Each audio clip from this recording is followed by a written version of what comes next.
ଚାଉଳ ଗୁଣ୍ଡରେ ଆଜି ଆମେ ପ୍ରସ୍ତୁତ କରିବା ମାର୍କେଟ ଷ୍ଟାଇଲ ଖଡ଼ୁ। ଏଇ ଖଡ଼ୁ ରେସିପିଟି ଯଦି ଆପଣମାନେ ଘରେ ପ୍ରସ୍ତୁତ କରୁଛନ୍ତି, ଆକୁ ଦେଖିବେ 2ରୁ 3 ମନ୍ଥ ପର୍ଯ୍ୟନ୍ତ ରଖିକି ଖାଇପାରିବେ। ଆଉ ଛୁଆମାନେ ଦେଖିବେ କୁରକୁରେ ଚିପ୍ସ ଖାଇବା ବି ଭୁଲିଯିବେ, ଏତେ ସ୍ୱାଦିଷ୍ଟ ରେସିପି। ତ ଚାଲନ୍ତୁ ଲେଟ୍ ନ କରି ରେସିପିଟି ପ୍ରସ୍ତୁତ କରିବା। ନମସ୍କାର, ଜୟ ଜଗନ୍ନାଥ ପାଇଁ ଚିଲି କୁକିଂକୁ ଆପଣମାନଙ୍କୁ ଅନେକ ଅନେକ ସ୍ୱାଗତ।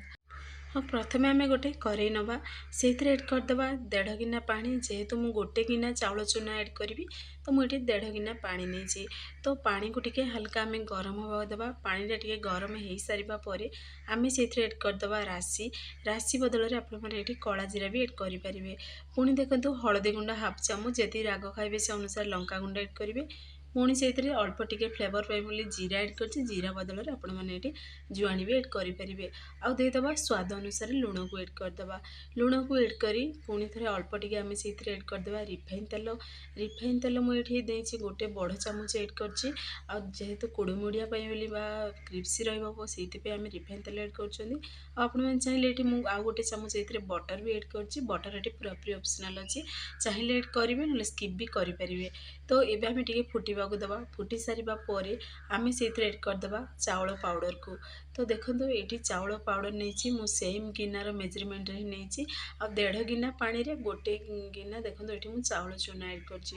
ତ ଚାଉଳ ଚୁନାକୁ ଏଡ଼୍ କରି ଏହି ସମୟରେ ଗ୍ୟାସ୍ ଆଞ୍ଚକୁ ପୁରା ସ୍ଲୋ କରିଦେବେ। ଅଳ୍ପ ଅଳ୍ପ ଚାଉଳ ଚୁନାକୁ ଏଡ଼୍ କରି ଏଇଭଳି ଗୋଟେ ପିତିପାତିଆ ସାହାଯ୍ୟରେ ଆକୁ ଟିକେ ମିକ୍ସ କରିଦେବେ।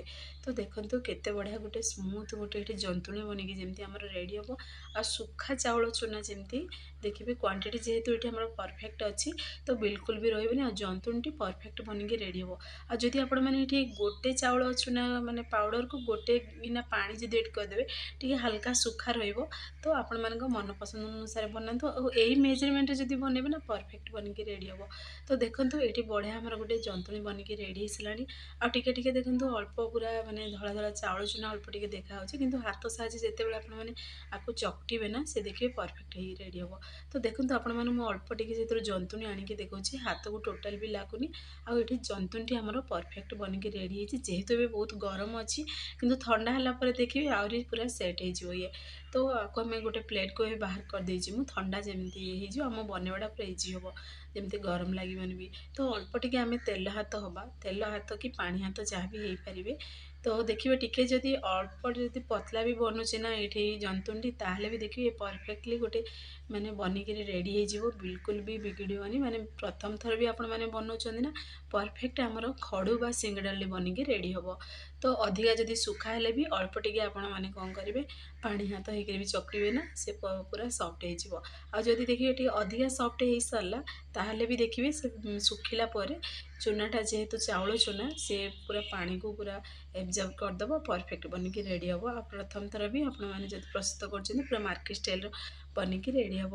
ତ ଦେଖନ୍ତୁ ମୁଁ ଏଠି ଭଲସେ ଟିକେ ଚକୁଡ଼ି ଦେଇଛି। ଆଉ ଟିକେ ହାଲକା ଉଷୁମ ଅଛି ଯେହେତୁ, ତ ସେଥିପାଇଁ ଟିକେ ହାତକୁ ଅଠାଳିଆ ଭଳି ଲାଗୁଛି। ତ ତେଲ ହାତ ହେଇକି ପୁଣି ଥରେ ଦେଖନ୍ତୁ ଏଇଭଳି ଟିକେ ଗୋଲାକାର ସେପ୍ ଦେଇଦେବା, ଆମେ ବଲ୍ସ ବି ବନେଇଦେବା।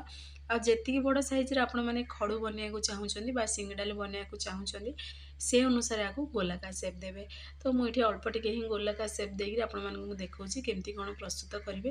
ତ ଆମେ ଏବେ ସାଇଡ଼ରେ ରଖିଦେବା। ତ କିଚେନ୍ ପ୍ଲେଟ୍କୁ ସଫା କରିକି ଆପଣମାନେ ଆକୁ ସେପ୍ ଦେଇପାରିବେ, ନହେଲେ ଏଇଭଳି ଗୋଟେ ମାନେ ବେଲଣା ପେଡ଼ା ସାହାଯ୍ୟରେ ବି ଆପଣମାନେ ଆକୁ ସେପ୍ ଦେଇକିରି ବନେଇ ପାରିବେ। ତ ଅଳ୍ପ ଟିକେ ଆମେ ସେଥିରେ ରାଶିକୁ ଏଡ଼୍ କରିବା। ରାଶି ବଦଳରେ ଆପଣମାନେ ଏଠି କଳା ଜିରା ବି ନେଇପାରିବେ। ତ ରାଶିକୁ ଅଳ୍ପ ଟିକେ ଗ୍ରୀସ୍ କରିକିରି ଆମେ ଏଇଭଳି ସେଥିରୁ ଗୋଟେ ଗୋଟେ ଆମେ ଯେତିକି ବଡ଼ ସାଇଜରେ ଆପଣମାନେ ବନେଇବାକୁ ଚାହିଁବେ, ସେ ଅନୁସାରେ ଅଳ୍ପ ଅଳ୍ପ ସେଥିରୁ ପୋଷଣ ନେବେ ସେ ଜନ୍ତୁଣିରୁ ନେଇକି। ତାକୁ ଦେଖନ୍ତୁ ଏଇଭଳି ହାତ ସାହାଯ୍ୟରେ ଟିକେ ଆକୁ ସେପ୍ ଦେଇଦେବେ।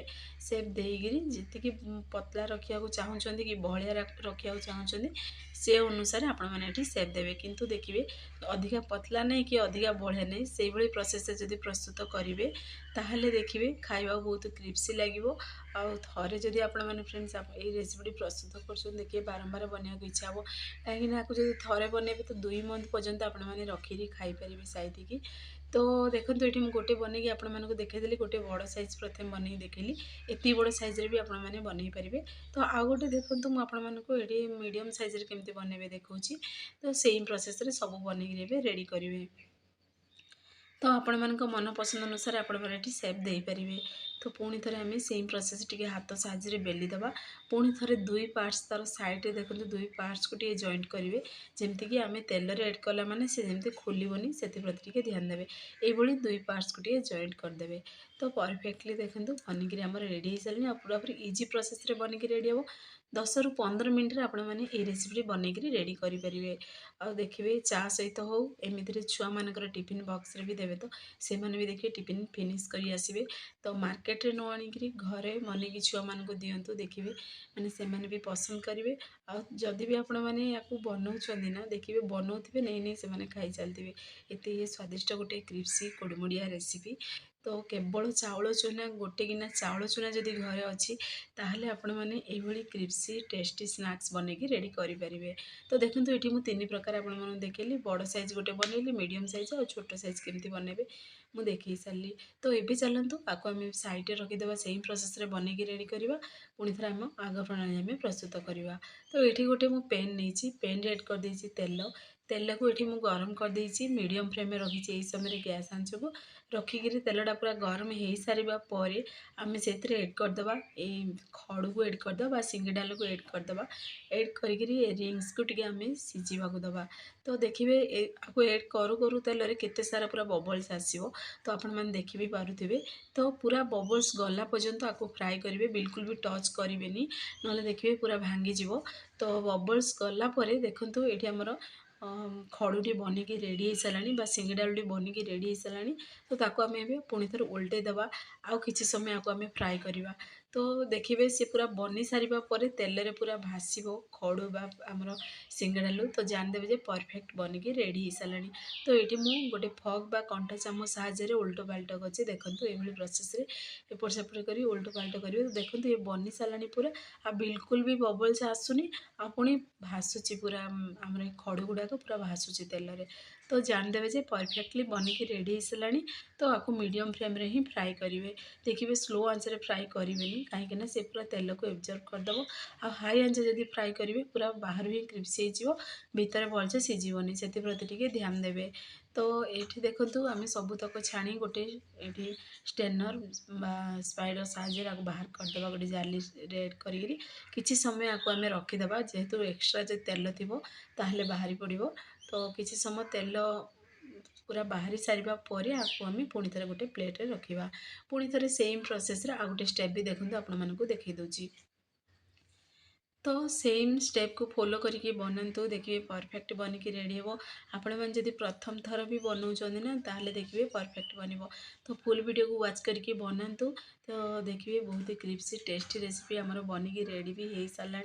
आ परफेक्ट भी बन तो फाइनली देखो केते सारा गोटे गिना चाउल चूना केते सारा मुझे खड़ू बनिकी रेडी कर सिंगीडालू बनिकी रेडी कर तो आपण मैंने घरे निश्चय ट्राए करतु देखिए परफेक्ट बन क्रिप्सी बन टेस्टी बन तो फ्रेंड्स आपण मैंने जब भिडियोटी मोर पसंद आसो सांग मानक सेयार करूँ लाइक करूँ चैनल जब नुआ अच्छा चैनल को मोर सब्सक्राइब कर दिंतु बेल आइकन क्लिक कर दिंतु जहाँफल मोर सब वीडियो नोटिफिकेशन प्रथम आपण मानक पहुँचो मुझे इजी इजी वीडियो नहीं आसबि आपण मैंने देखी घरे निश्चय ट्राए करूँ फेसबुक पेज देखुं ताल फेसबुक पेज मोर फॉलो करूँ इंस्टाग्राम रे देखुले ना फॉलो करने को जमार बोलतुनि तो देखो पाखर देखा केते बढ़िया पूरा बनी पूरा पूरी माने जमीती कि छुआ मैंने बाहर आनी खाऊ रिंग्स आनी खाऊँ पैकेट रे कुरकुरे देखिए से भाई ही देखा किंतु बहुत बढ़िया टेस्टी भी थिला बहुत बढ़िया क्रिप्सी बनी तो आपण खंड कर भी देखई दूसरी देखते केते क्रिप्सी बनी आ खाइबा ना बहुत खाई थे देखिए देखिए बहुत स्वादिष्ट लगे फ्रेंड्स आपण मैंने कौ जिलार देखुं ना मत कमेंट जनातु से पर्यंत रोचे पुणी एक नुआ रेसिपी नहीं आसबि नमस्कार जय जगन्नाथ।